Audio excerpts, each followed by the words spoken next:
Good afternoon, and thank you for joining us at the 2014 Kristin Anderson Moore Lecture. I'm Carol Amig, President of Child Trends, and it's my pleasure to welcome those of you here at our headquarters in Bethesda, Maryland, as well as those of you joining us via the internet. Today we mark two milestones: the 8th year of the Kristin Anderson Moore Lecture and Child Trends' 35th anniversary. Kristin Anderson Moore Lecture was established by Child Trends' Board of Directors to honor Kris Moore's years of leadership as president of Child Trends from 1992 to 2006.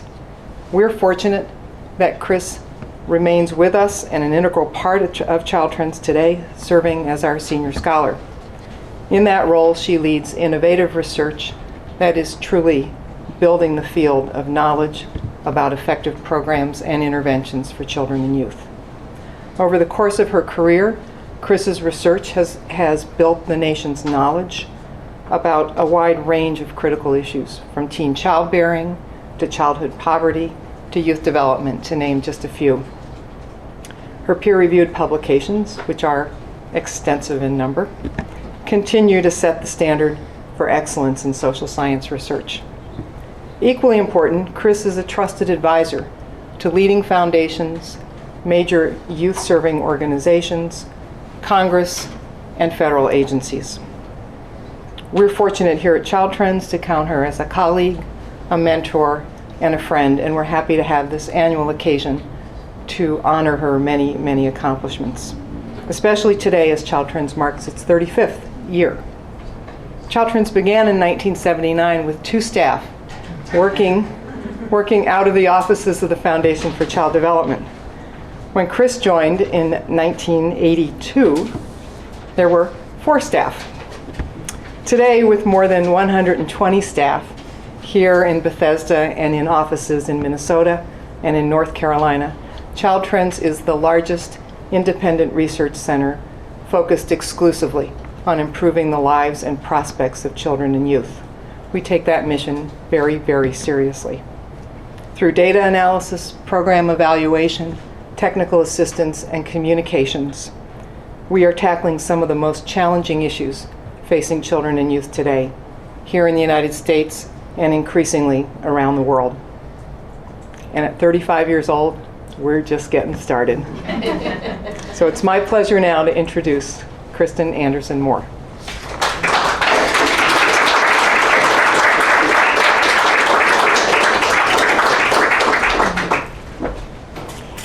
Thank you, Carol, and thanks to all of you who are joining us here and around the country. We're very pleased to be hosting this exciting discussion on how the new frontier of brain science can help inform programs that serve children and youth. A phrase frequently used is that of brain architecture, which is a lovely term that suggests the complexity of brain development and the fact that brains develop and are built over time. I have wondered, though, whether it might be heard as suggesting a structure that after it is built, stays built. It may show wear and tear over time, but it is set in stone. In fact, though, buildings go through renovations. They are redesigned and rebuilt. The architecture of a building is not set in concrete, and apparently, neither is the brain. The development of the brain is really interesting and a complex process. Fortunately, today, brain research is on the world stage. As international attention, new funding, and new technologies have energized the field.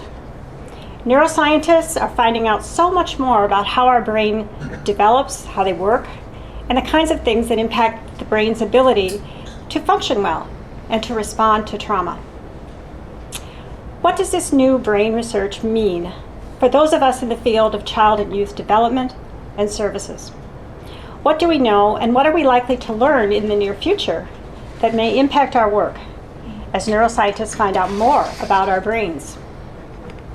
Well, today we are very fortunate to have with us a leading neuroscientist, Dr. Jane Roskams, to speak to us about these topics.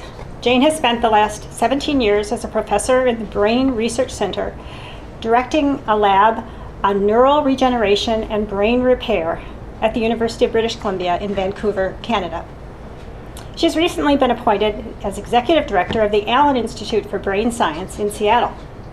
The Allen Institute was founded in 2003 by the philanthropist Paul Allen to perform innovative team-based science to discover how the human brain develops and works in health and in disease.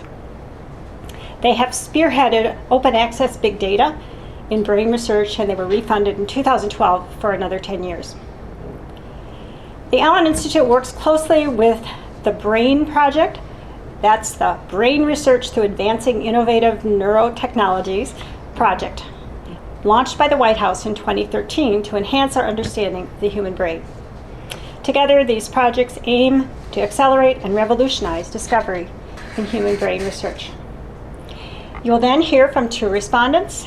Dianna Walters from the Jim Casey Youth Opportunities Initiative will address applying adolescent brain research to policy and practice within young people transitioning from foster care into adulthood. Dan Cardinali, president of Communities and Schools, the nation's largest dropout prevention program, will speak to the implications and applications of new research on their work with children and youth. And then we'll have time for Q&A. And please join the conversation on Twitter using hashtag #BrainInsights. That's #BrainInsights. And you can submit questions to us through Twitter, as well as on live stream page where you're viewing the event using the chat box to the right side of your screen. Dr. Roskams.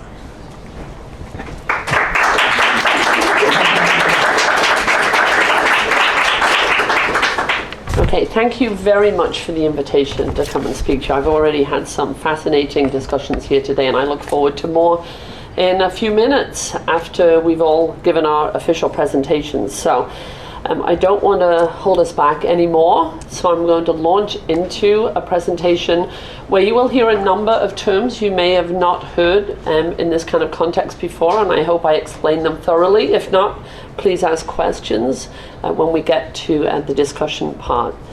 So the main theme I want to talk about today is the whole idea of plasticity that was so elegantly introduced by Kris Moore.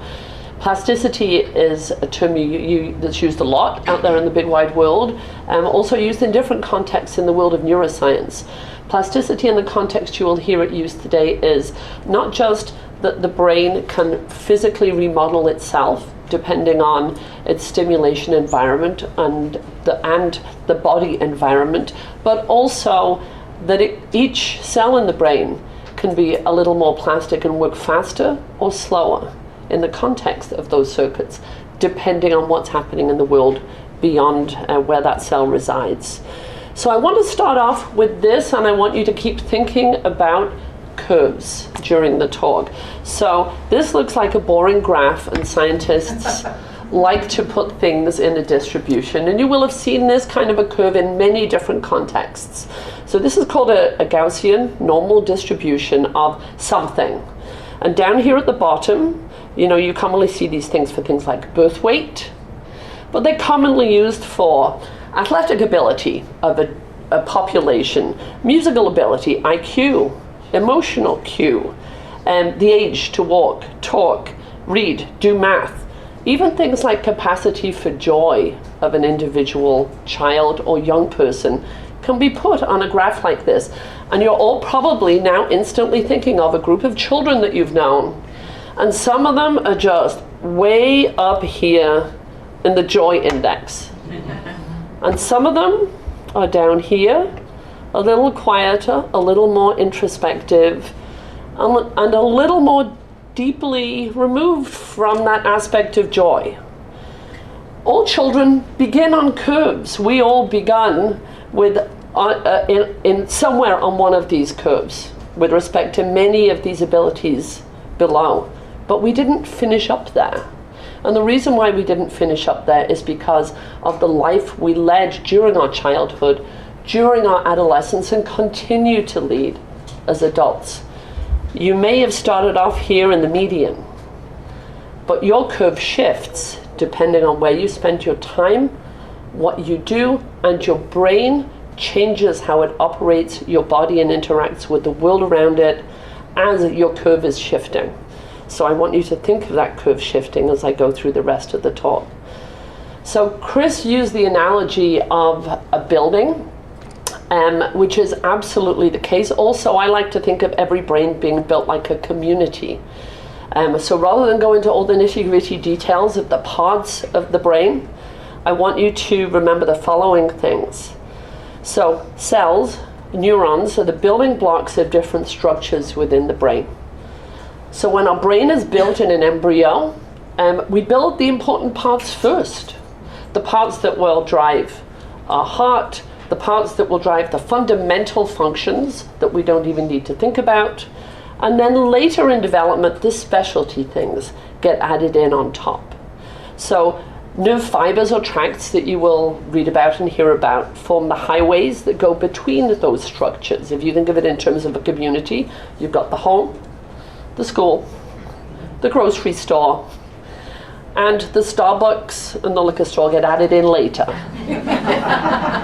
But we still need ways to get to and from. So levels of complexity depend on what is needed in terms of a community. So that community will shift, and new buildings will be built depending on what the community needs, and that's essentially what happens within the brain. And the main take home from today is it's happening within the brain at all stages of life. We used to think that the kind of plasticity that we think of happening in childhood is exclusive to childhood, is exclusive to adolescence. But we now know that that's not the case. The rate at which change can happen changes, but change is always there. I'm going to give a final shout out on this slide to this class of cells called Glia, which many of you may not have heard of. Glia are the other cells in the brain, and they actually outnumber neurons significantly, regardless of where you happen to be. And glia are what one of my former graduate students referred to as the women in the brain. They control the environment, they provide the nutrition, they clean up after neurons have done their thing, they make sure blood supply and nutrients are coming in where they're needed, and they actually play a really critical role, and they're playing an increasingly critical role that we understand now in supporting plasticity in the brain. So, if you look over here at this picture, this static picture, this is something you're probably used to seeing if you were to do a Google search on what does a brain cell look like. It has a core, and it has all these processes, and all these little flashes of light that you see are the connections that are coming in from other neurons. So this is, in fact, an actual depiction of what a real neuron might look like sitting in the middle of the brain. But all neurons are not created equal, and we're now beginning to really understand that. And all neurons are not static. So over here, dancing wildly on the right, is a neuron that's inside a living animal being stimulated. So my colleague Kurt Haas at UBC works on the visual pathway and how it begins to develop different connections depending on patterns of light stimulation. So it's a simple model that he uses, and this is inside the brain, and the main model he uses is tadpole, because you can see through it as it's developing. And what this neuron is doing is receiving stimulation and actually reaching out to look for more stimulation coming in to help it grow. Stimulation makes it grow and interconnects with greater complexity and greater speed. So Kurt can look at, for example, genes implicated in autism and mental disorders that afflict people at all ages and see whether or not this rate is affected, the capacity for change to stimulation is affected when he uses this kind of a model. So this is what you will commonly see. We have sequential periods of brain development from birth through infancy and childhood and into adolescence. And these classic senses are developed largely in infancy, tail off. Language develops at the beginning of childhood, and higher cognition, our capacity to really understand complex concepts, goes up during childhood and pretty much trails off during adolescence. And these have always been in the literature as open and shut time windows. And what we now know is open and shut is not as strict as we used to believe it is. So work that has been done with a group called the Human Early Learning Partnership, based at UBC, has now begun to plot some of these things on a different kind of curve, and being able to take data from entire sets of children across early childhood into adolescence, and see that many of these windows stay actually quite open. They're not closed by the time you're in early school. Peer social skills, language, ability to comprehend and understand numbers and symbols, and learn habitual ways of responding actually stay open at a fairly significant level for a period of time that goes well beyond those first couple of school years. It doesn't mean that vision, hearing, and emotional control go off either. They certainly go down to a lower level, but the processes and the pathways that we need to really articulate our understanding of vision, tune in our hearing, and monitor our emotional control are definitely largely set in those first 5 years of development, but not solely. We can image these things now. So what you're looking at, and it's going to go in a loop, is functional magnetic resonance imaging, fMRI, that was done on the same individual between 5 and 20 years old.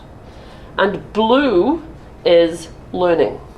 Blue is enhanced gray matter interconnections that develop over time. So at this moment, you've got this area here is your sensory motor strip.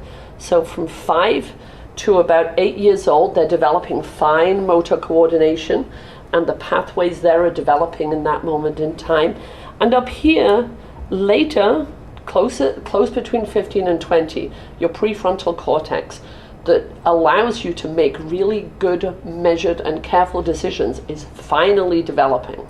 So I'm giving a lot of teenagers a really good excuse right now why they didn't make some of the right calls. And that's depicted here.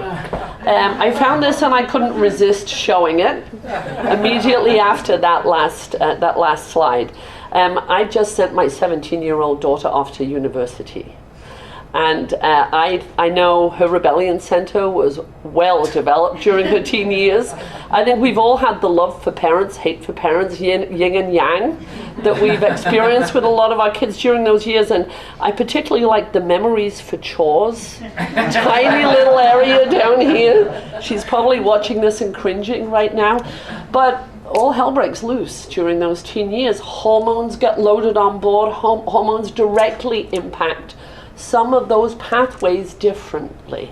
So there are biological reasons why that progress of the blue regions isn't the same in every individual. It occurs on a curve, and the speed of that curve depends on the life that happened just before all those hormones kicked in. So keep that in mind.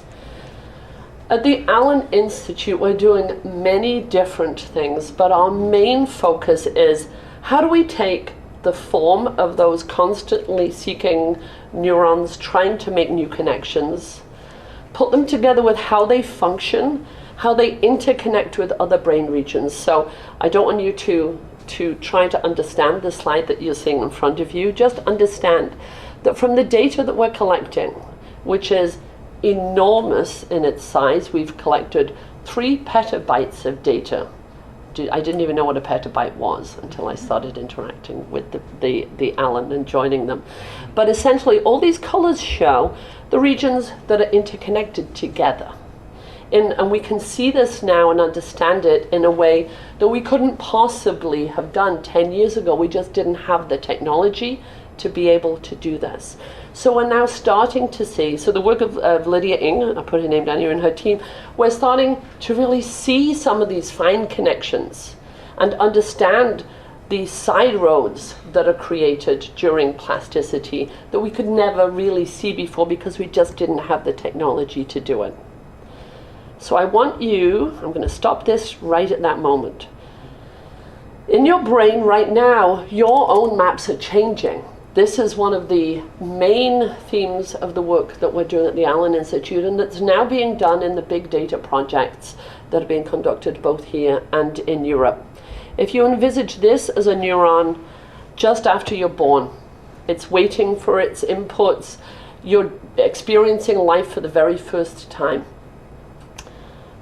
And then you start to experience life. And the tree grows and becomes interconnected with billions of other neurons whose pathways and circuits are all driven by the life experience you have outside of you.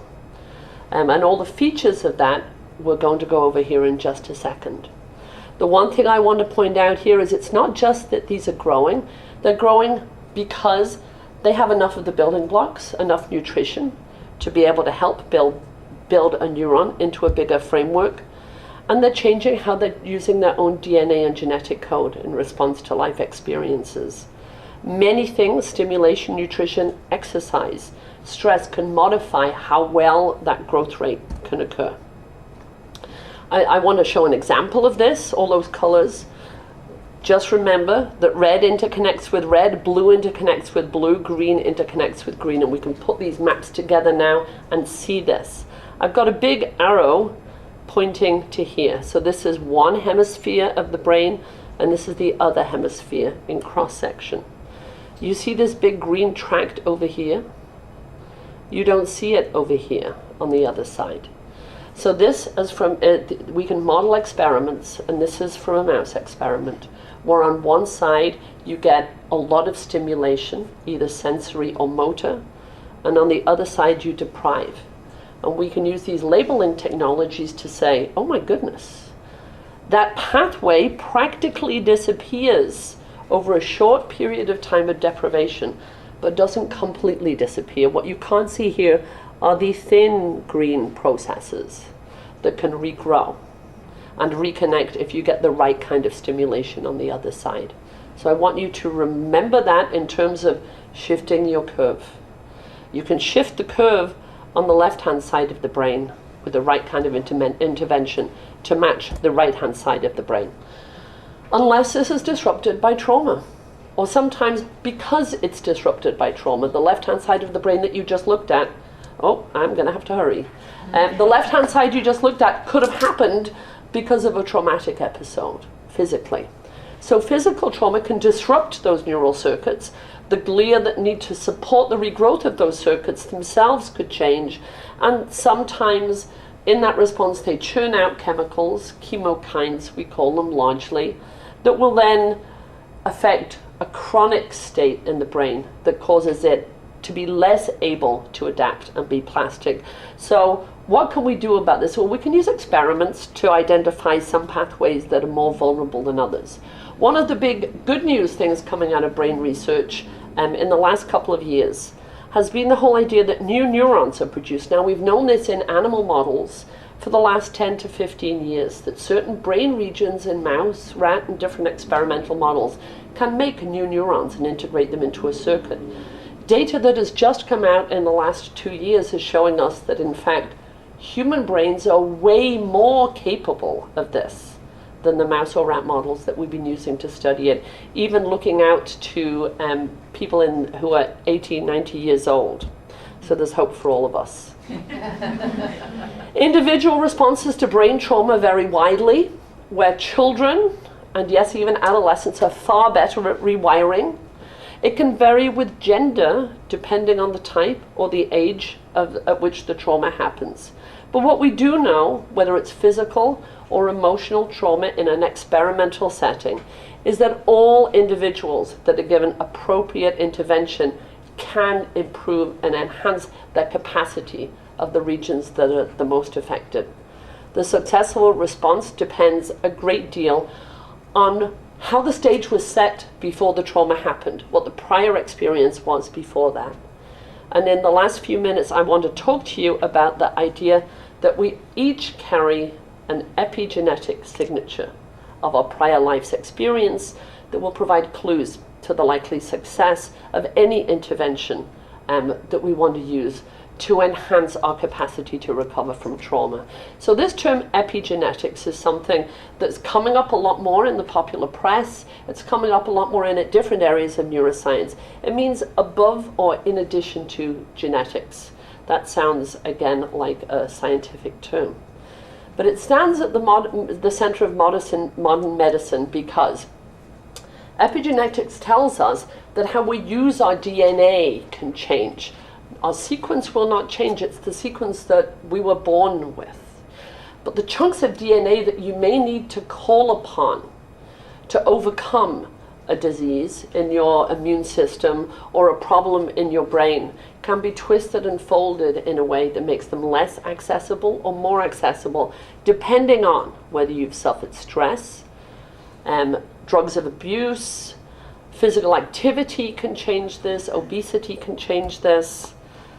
Don't expect you to read the words, just look at the little flags. Blue triangles, yellow circles. These are chemical tags that get placed on our DNA, and this stringy substance here is our DNA. You get too many of the red tags and DNA becomes tightly compacted and we can't use it in the cells that happens in. And yet in the areas where that isn't happening and we have other chemical tags that are positive ones, we can use that DNA to help that cell do something different. This explains, epigenetics helps to explain how all the cells in our body become different from each other and all the cells in our brain can change over time. So we know now that as your brain learns, matures, and changes, so does its DNA structure, which is something we did not know 10 years ago. Epigenetic signatures that we can now read out are changed at different stages of development as a result of trauma, physical, emotional, or chemical, because of chronic infection. Environmental chemicals can change our epigenetic signature. Drugs of abuse, stress or affection, exercise can. Diet and nutrition can profoundly impact our epigenetic signature, and aging does too, in early childhood development and at all ages. Epigenetics explains why all identical twins are not identical, where this twin could develop asthma or anxiety, and this one have a predisposition to cancer or becoming bipolar. We now know, because we can look at epigenetics and behavior together in terms of how an individual develops, that from early childhood development on and up, environment makes a huge difference across the lifespan. So the individual circle of family around a child and the warmth and affection that it receives. When I use the term family, I don't necessarily mean your genetic relatives. The residential area within which you live and how stressful that is, or how safe it is and how accessible it is. Your relational community, the people beyond your front door, your neighbors, your parents, your friends at school. And the programs that are available within your community to fill in the gaps, I'm getting my rap sign, to fill in the gaps that might not be available at home, can critically impact your own plasticity and your own DNA epigenetic signature. The region that occurs within and the policies within it, and the nation that you live within, and how well supported the programs are absolutely essential for feeding in to that one individual that's developing at all stages of the lifespan. Global environment is another topic that we may get to in the discussion. But what I want you to think of in terms of the shifting curves is that brain research now is into understanding, but also helping us unlock what we understand about human potential.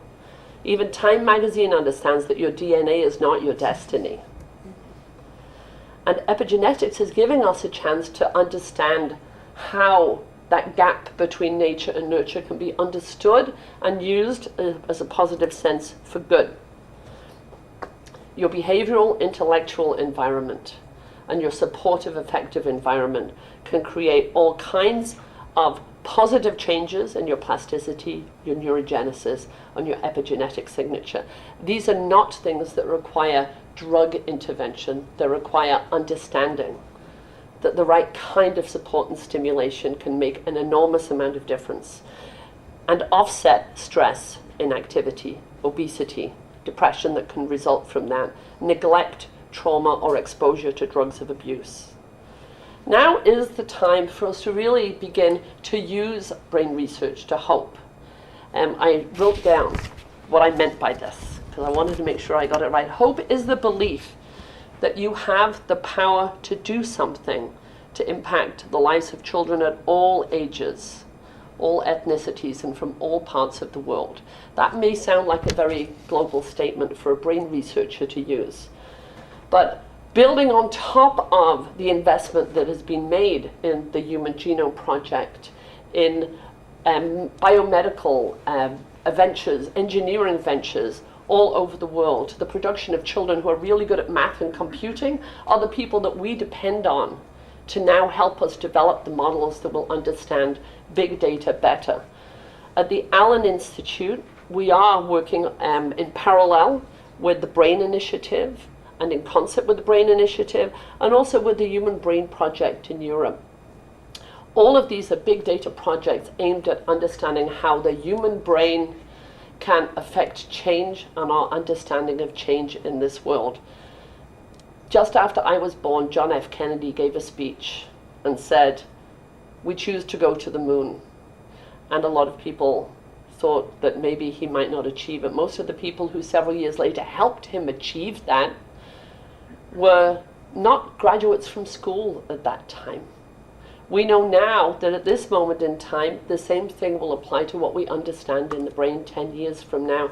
The young people that we can help assist through the system will be the ones that have the tools that help us solve all of the questions that we don't quite have the technology to do right now.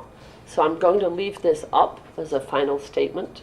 Understanding what controls those time windows of sensitivity require more than one tool: functional imaging, epigenetic variations, the individual understanding of different brain cells.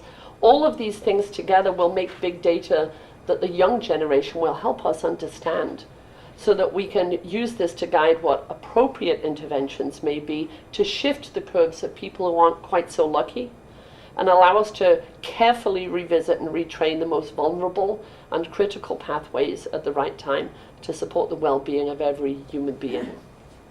Thank you.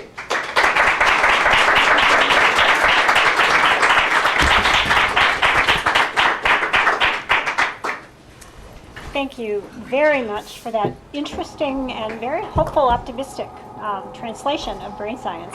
Great job. We are very fortunate to have two terrific discussants. We're going to begin with Dianna Walters. Good afternoon. It's such an honor to be here and be able to talk to all of you about this research that we're really excited about at the Jim Casey Initiative.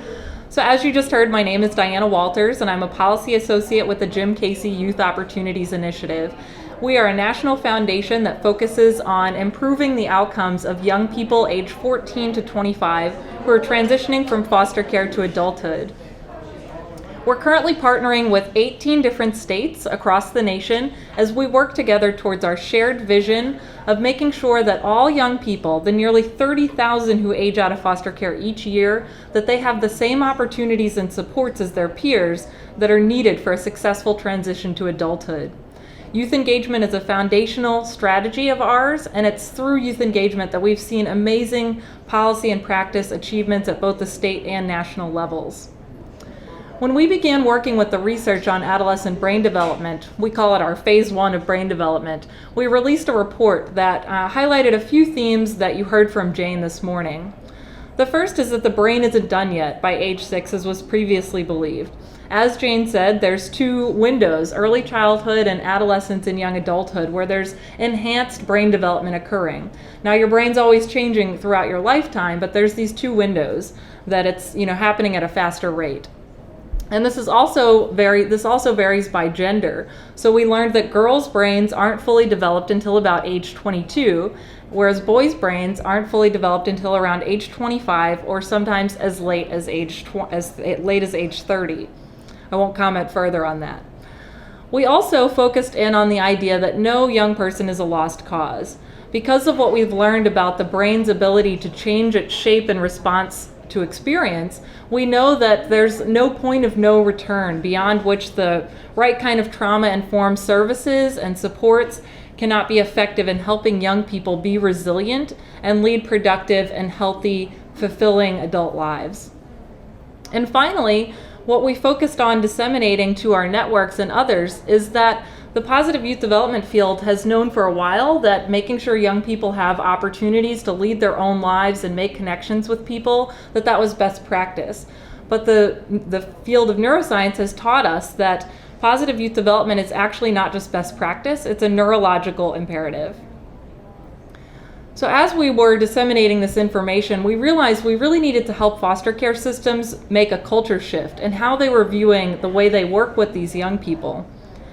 The first shift that needed to happen was one from viewing young people as needing to be self-sufficient, independent adults, to one of viewing young people as needing to develop relational skills so that they can be interdependent young adults. We know that none of us are fully independent human beings, and we all need others.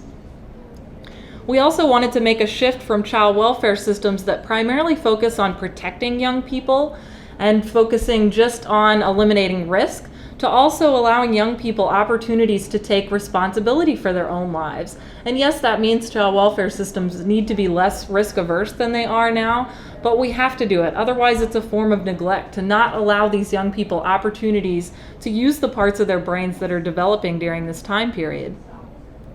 We also wanted to help the field make a shift from viewing older youth in foster care as a lost cause, as damaged for life because of the trauma that they've experienced, and shifting towards viewing young people all young people as capable of resilience, that with the right kind of relationships and supports that they can develop resilience and lead successful adult lives. And lastly, we wanted to make the shift from child welfare systems who primarily focus on just economic opportunity. Now, of course, we want all young people to have a job and get an education and earn a livable wage, but we also need to be focusing holistically on a young person and thinking about how are we also supporting their cognitive, emotional, and social development. So our sites and the young people we shared this information with were really empowered by this information, but they also felt like they didn't really know what to do with this information. So they knew what was happening in adolescence, but they didn't know how to actually change what they were doing on a day-to-day basis to make sure that they were going to use this information to improve outcomes for this population. So then we launched our Success Beyond 18 campaign, and while I don't have the time to go into all of our policy goals of the campaign in detail, I do want to highlight broadly each of them and share a couple site examples of what's been happening in the sites. So first off, we believe that no young person should be on their own at age 18. And we didn't need neuroscience to tell us this. I think all of us know that nobody's ready to be fully on their own at age 18 or 21.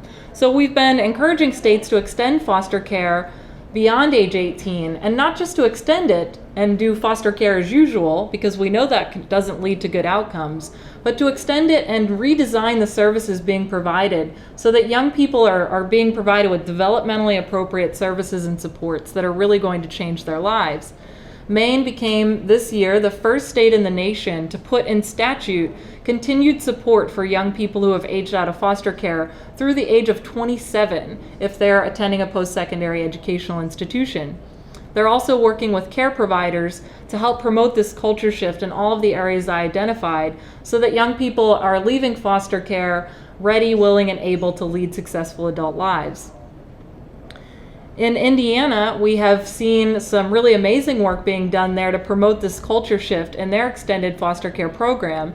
And what they've done is they've reduced the number of care providers or provider agencies that are serving this population so that when an issue comes up and they see that that this culture shift isn't really, hasn't taken hold with a specific caseworker or with a specific agency, they're very quickly able to shift the direction of the work that's happening and make it more in line with what they want to be promoting.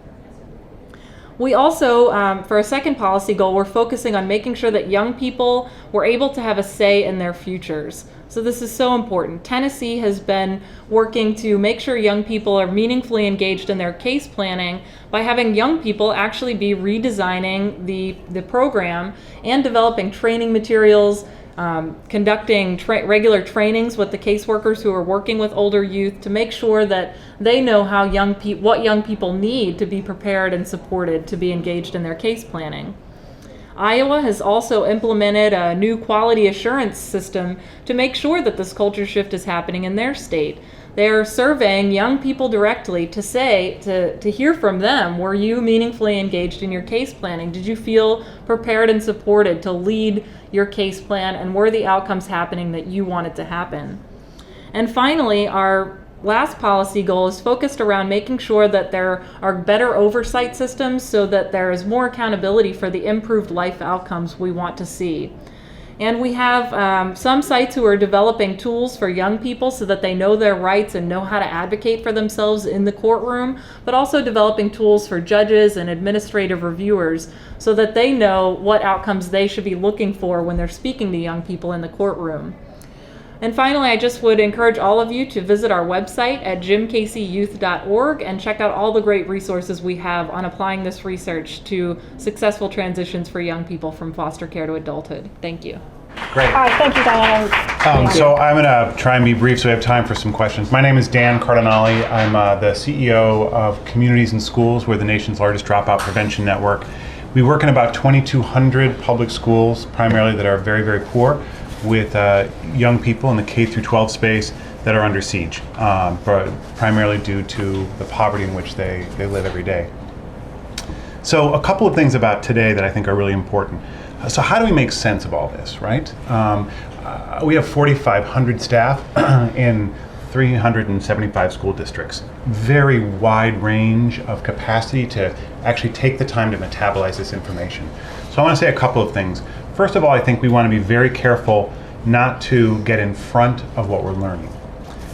Jane and I were talking about this earlier. I think we're at the early stages of learning, and there are things that we can incorporate, but I think we want to be very careful, and I live with a certain anxiety about the pathological nature of our society and treating poor kids as if they are a kind of walking problem that needs an intervention, instead of seeing young people as enormously potential change agents in our community.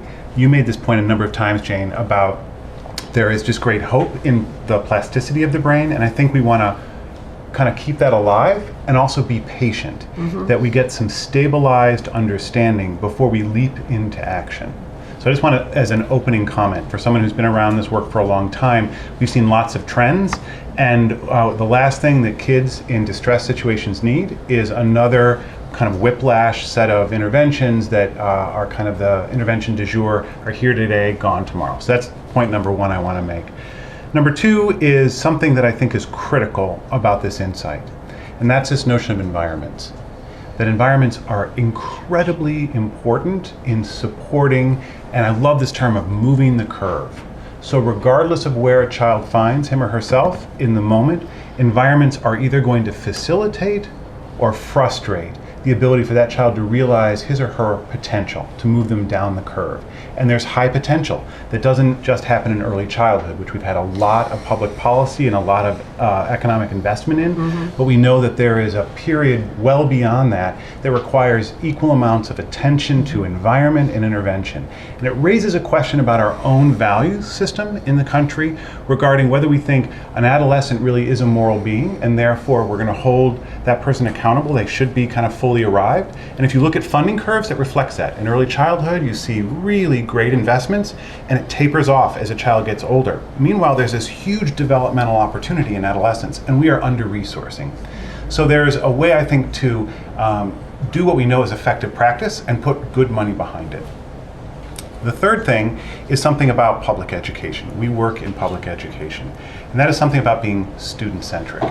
Moving the curve means that we don't judge where a child falls, but we actually have high degrees of rigor of assessing where that child is, and then we respond to whatever that presenting set of characteristics, strengths and weaknesses that child may have, and we have an appropriate dosage both from a learning perspective and in an environmental perspective. How extraordinary would that be if you think of the way public education is organized today, where you go into these large buildings, you have children moving along as if they're a factory, car being made. And instead of saying walking through the door, an assessment, and then a child having an individual human development plan which included education.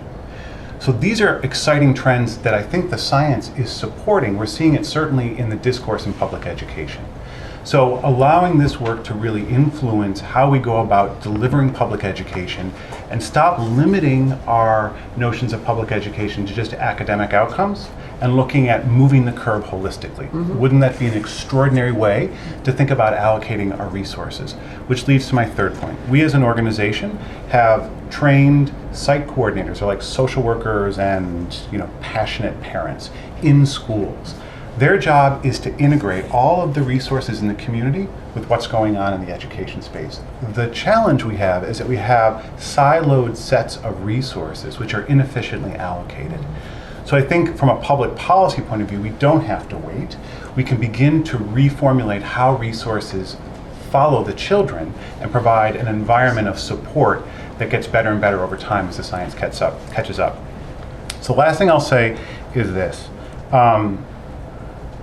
On one hand, we have 37 years as practitioners, and we know something that is critical. Relationships, whether family or surrogate, are critical to supporting young people, and that's extraordinarily exciting. We also know that there is a lot of programming out there that is wasting huge amounts of money, which is ineffective. So the discipline I mentioned at the beginning has a very clear demand on organizations like ours. We need to be disciplined about developing programs, evaluating them, and refining them before we absolutize them as public policy. So I would really encourage us all to think about incorporating this into our various work, but being incredibly disciplined about rigorous understanding about whether what we're doing is in fact effective. And there is a great deal of enthusiasm for the brain science, and I see people doing lots of kind of weak program design, which is going to ultimately undermine the very science and what it's telling us. So I look forward to the conversation, and I just want to thank both the respondents. Terrific on the Jim Casey, and I thought your overview was exceedingly clear for very complex stuff. Thank you. Yes, thank you very much.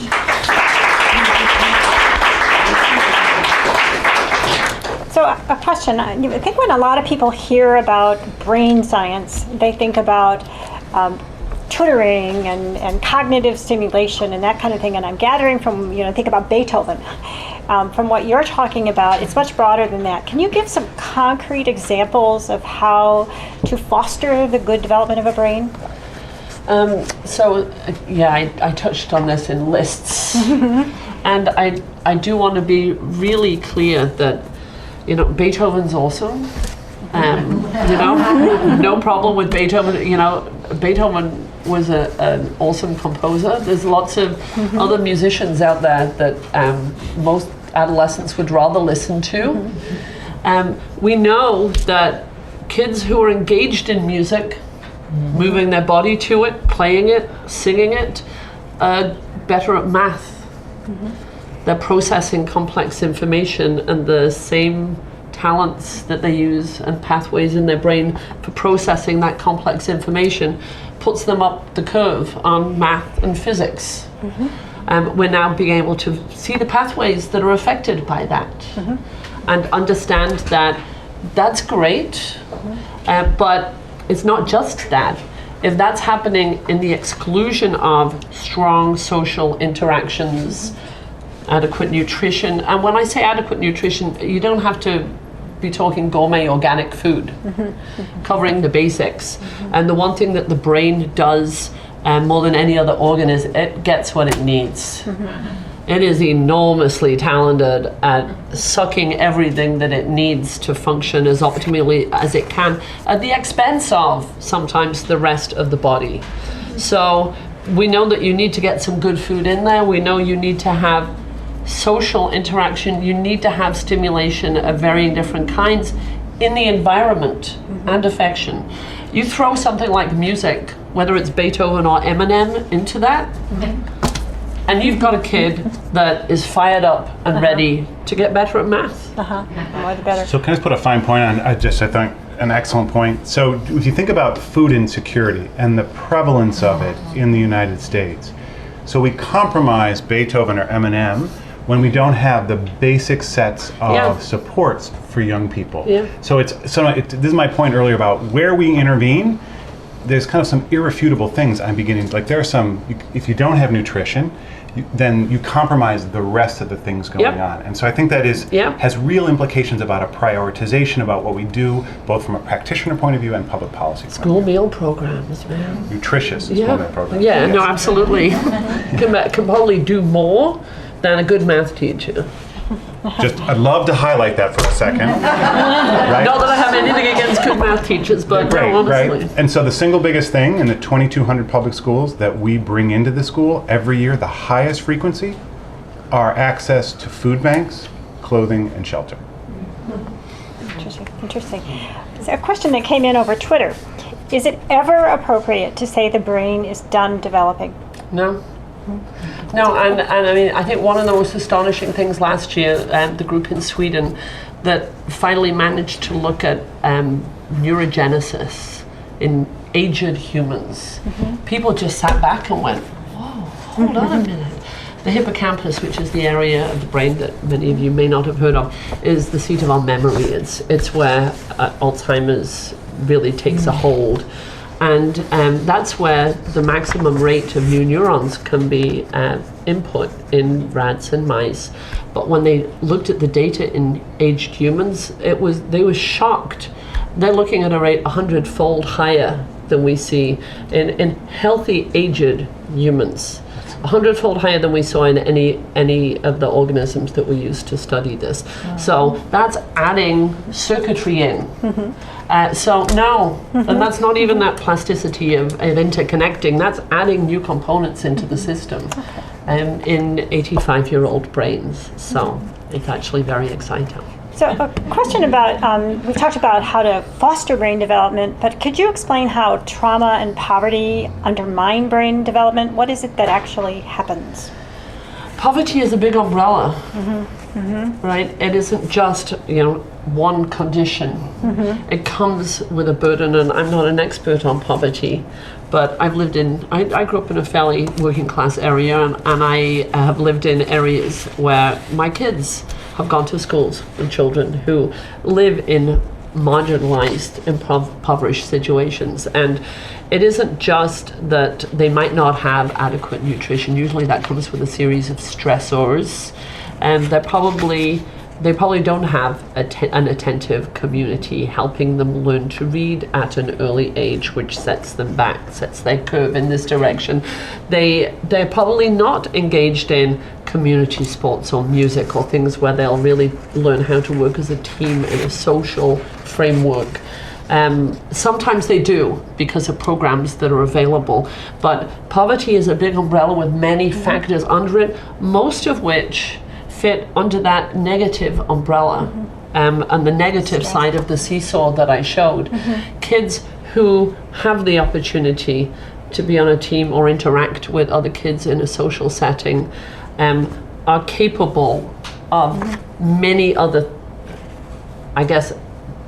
areas of plasticity in their brain and in their personal development than those who are sitting in front of television because it's their babysitter, if they're lucky enough to have access to a television. Because you've taken the social and the physical component out of the picture. So what poverty does is it just dampens down the likelihood of that rise on the other side of the seesaw. It doesn't take it away. It just means you might have to work a little bit harder later on the other side to push up the other side in times when that child or adolescent really needs it. So can I just say one headline on that? So we know, right, from just practical point of view, prevention is a lot cheaper than intervention. Absolutely. So we just heard the science backing that up. I just want to highlight that. The Jim Casey Initiative has actually released some data on how much it costs society to continue to let young people age out of foster care and experience these negative outcomes. And there's new federal legislation that has passed, HR 4980, or the Strengthening Families Act, which is working to promote normalcy for young people in foster care so that they can get engaged in community activities, so they can do those normal experiences that are going to help strengthen their brains. Can I use a personal example? Okay, it's yours. The answer to that time last for question. one more comment. All right, ever so quickly, the whole idea of poverty. right? We always think of it in terms of, they're not getting enough to eat and they're not getting enough stimulation. I have a 7-year-old son who was adopted 4 years ago and spent the first 3 years of his life living in an orphanage in Lesotho in Africa, and was severely undernourished. But he was in an environment where he had a supportive structure around him. He had a pseudo-sibling group around him. He had seniority above him. And he arrived in our lives as this young man who was firing on all cylinders in here. He knew how to socialize. He knew how to look after himself because the older kids had taught him many of these things. But he was at 3 years old the size of a 1.5-year-old. Within a year of moving out of that, so he was in poverty, but he was looked after in poverty. Even if it's not looked after in the way that we would do it in our society. He is now firing on all cylinders. He is in French school, he is reading, he is playing all kinds of sports. He's the most social, happy kid on the face of the planet, and he's in his normal size range for his age. That's one example that's very personal to me, that I kind of knew from my own way of understanding brain development would probably be the case. So that's an extreme change for him, coming from a poverty where all the other things were actually quite decently taken care of in a social setting.